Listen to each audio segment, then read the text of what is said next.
Alex, Mr. Spoon and I want some gingerbread. Some gingerbread for you and Mr. Spoon? For me and Mr. Spoon. Can me and Mr. Spoon have some gingerbread? Biscuits, please. A crisp biscuit? We would like a crisp gingerbread biscuit, please, without a soggy bottom. No soggy bottoms. Now, That does sound absolutely scrummy. Too sweet. Today I'm going to be making some gingerbread from a recipe I got inspired from Mr. Paul Hollywood from Great British Bake Off. I have modified this recipe to be suitable for my wife and I because we have food allergies. We will be making this version a gluten-free, vegan gingerbread recipe with a custom designed cookie cutter. It looks like this. Isn't that going to be fun? Okay, to get started, we need 2 large bowls. The instructions I have state to start by mixing my dry ingredients first, but I went ahead and pre-mixed my vegan gluten-free egg replacer that requires at least 1 minute to set up already in here. I use Bob Redmill's vegan egg replacer. It's my favorite vegan egg replacer for baking. Okay, I'm going to add my gluten-free flour into the bowl. This is a 1-to-1 replacement, gluten-free flour to regular plain flour. 2 teaspoons of ground cinnamon I'm adding, and now 2 teaspoons of ground ginger. And now 1 teaspoon of ground cloves. 2 teaspoons of bicarbonate of soda, or as I have, baking soda. Pop that right in there.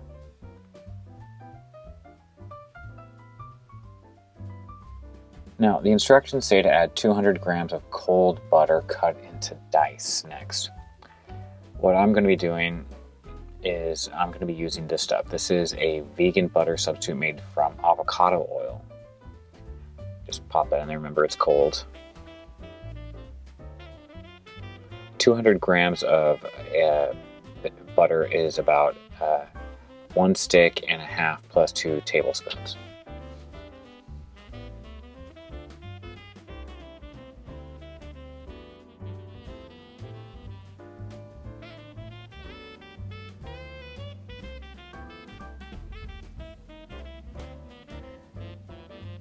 I'm Mr. Spoon,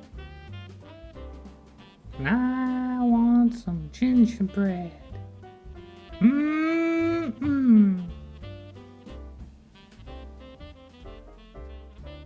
Mix with fingers until mixture resembles fine breadcrumbs. Then stir in the sugar. So I'm going to be using my gloves. And oh, that's cold. Okay, yep. Mix that together. Mashing all the butter together.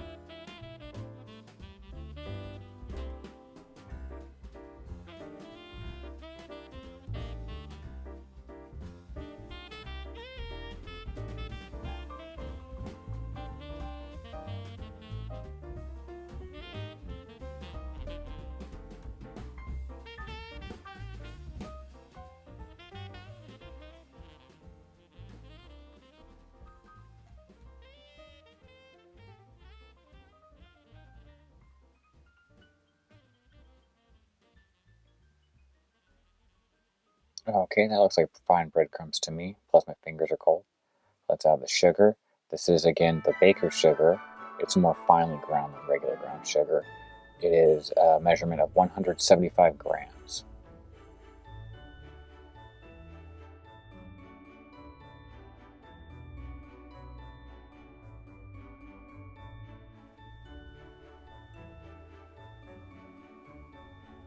Just get that fully incorporated. Try not to spill. Instructions next ask for black treacle. I had some trouble finding this in time to bake this, so I'm going to be using molasses. It's at the same measurement, 150 grams. Now this is golden syrup. It is a syrup made from processed sugar And it's vegan. So, that's great.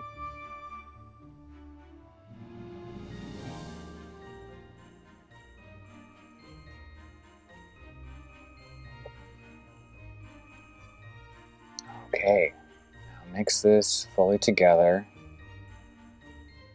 The molasses, the syrup, and the egg. And add the flour mixture. And mix to combine and to form a soft dough. Alright.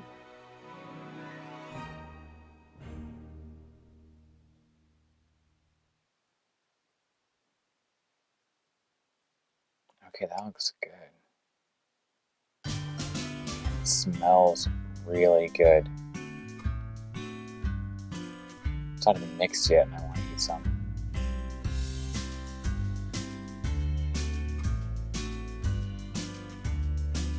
Alright, yes, that's a good consistency. I think that's what I want right there. Plus my arm's tired.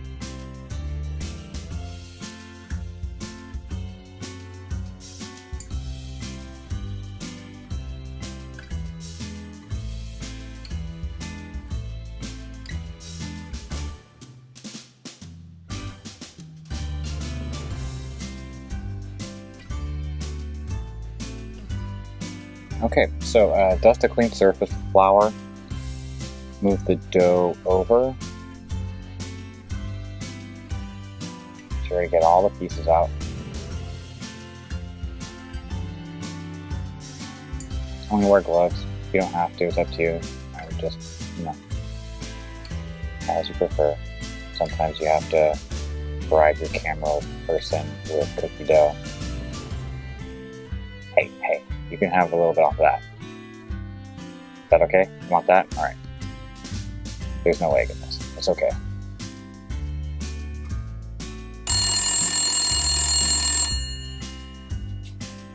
What's that? Bakers, you have 28 minutes remaining. Oh. No. No, I don't. No, not interested. Uh-oh. Alright.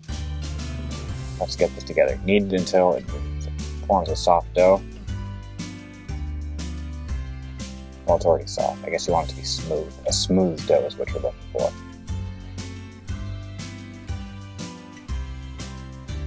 Don't be afraid to add more flour.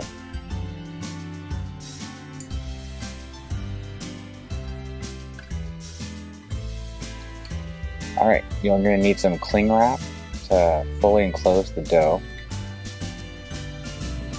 No particular way to wrap it up, just as long as you keep the air out.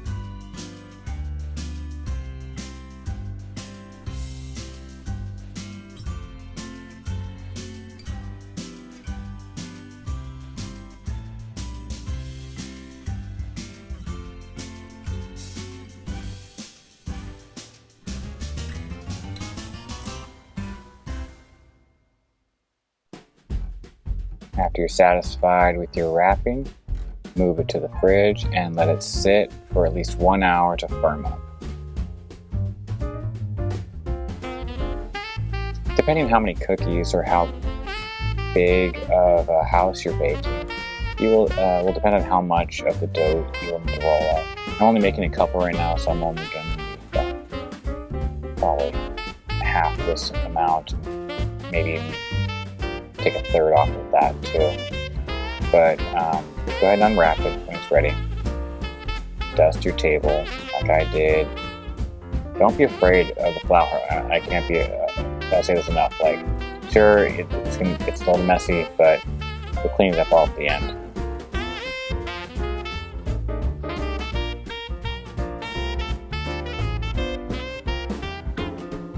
That's the third.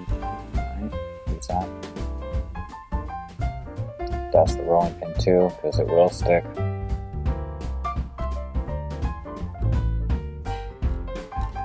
Now, I want to try and get this out fairly thin. I'm aiming to get it around 4 millimeters thick. That's what the instructions say. And you don't like you don't want to make it too thick. You make it too thick, it'll take longer in the oven. You make it too thin, you're gonna end up burning them. Got some toothpicks here that Emily went ahead and marked with the ruler and a Sharpie at 4 millimeters for me so I can see it visually. Very much appreciate that.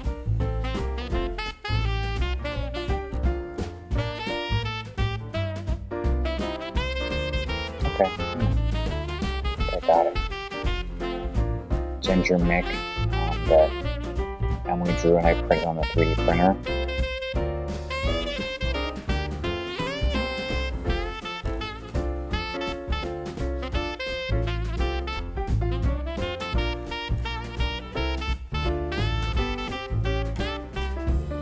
How cute did that turn out?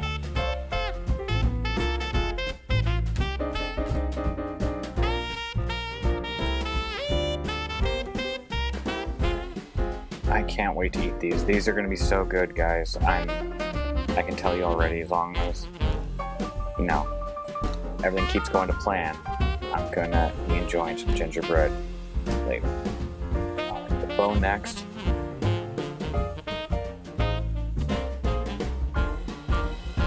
Down. Cut away the extra. I'm going to be eating gingerbread for a few days now. Oh boy. Okay, well it's got a little bit extra on the edge, but I don't really mind. Just more cookie. Okay, so you want to go ahead and line a baking sheet with parchment paper and gently place your cutouts there so they're not touching the sides and have room to expand and not touching each other.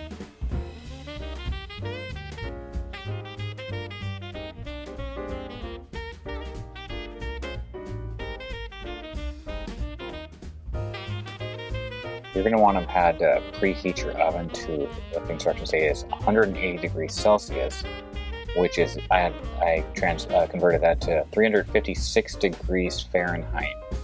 My oven actually has a digital screen, so I can put that exact number in, but 350 would be fine if you just have a dial.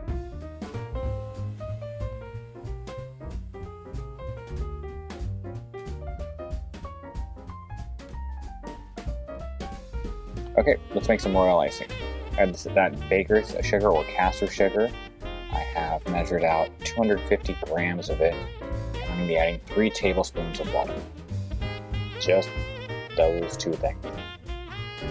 Mix it up till the water gets fully incorporated and it becomes a thick icing that becomes good enough that you can pipe it in a piping bag.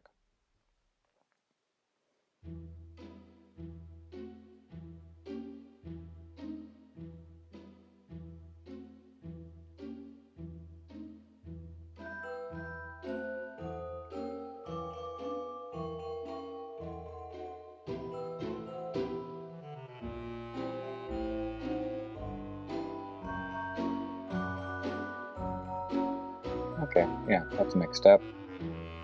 Alright, let's separate it. Just gonna be doing 3 colors right now to get started.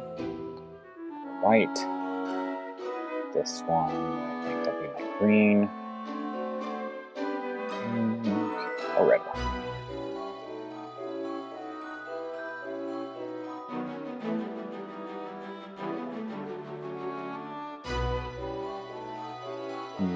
It seems like it's getting kind of light. Maybe I should add some more green. Make it darker. It's kind of like a lime or avocado green right now.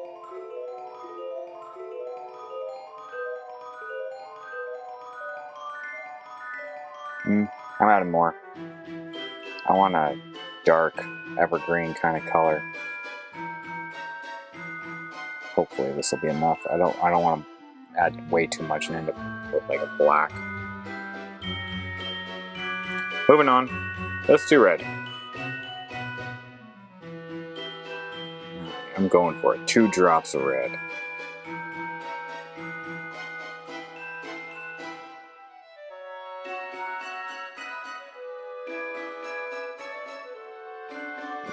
Yes, that's a good color.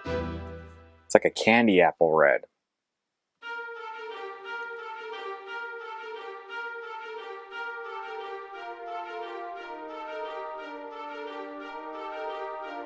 Okay, white, green, red. I think those look good. They're a nice color. I feel about done. Okay. I had these in there for 9 minutes just for these 2 cookies. I think it worked great. If you want to do a bigger cookie, it's going to take more time. But you see there, it has some nice golden brown. I think those are great. Make these cool, and then we'll ice them. Okay, well, let's see if we can ice these together. I don't think that my skill set's going to be that great. Made an orange one here. It was supposed to be yellow, came out kind of orange. Just because the white one didn't look quite right, and there was absolutely nothing funny about that white icing on a cookie at all. So we made it orange.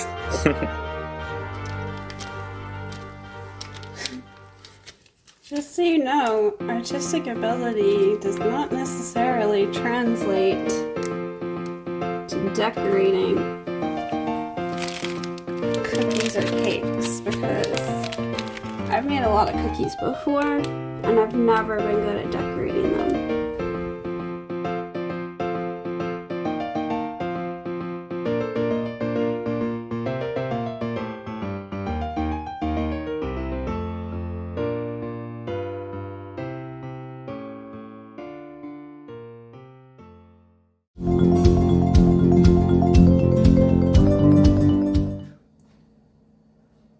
Forky, Forky, kiss Mr. Spoon. Forky, Forky. Forky.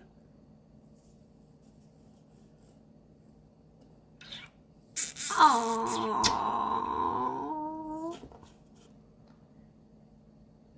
They're in love.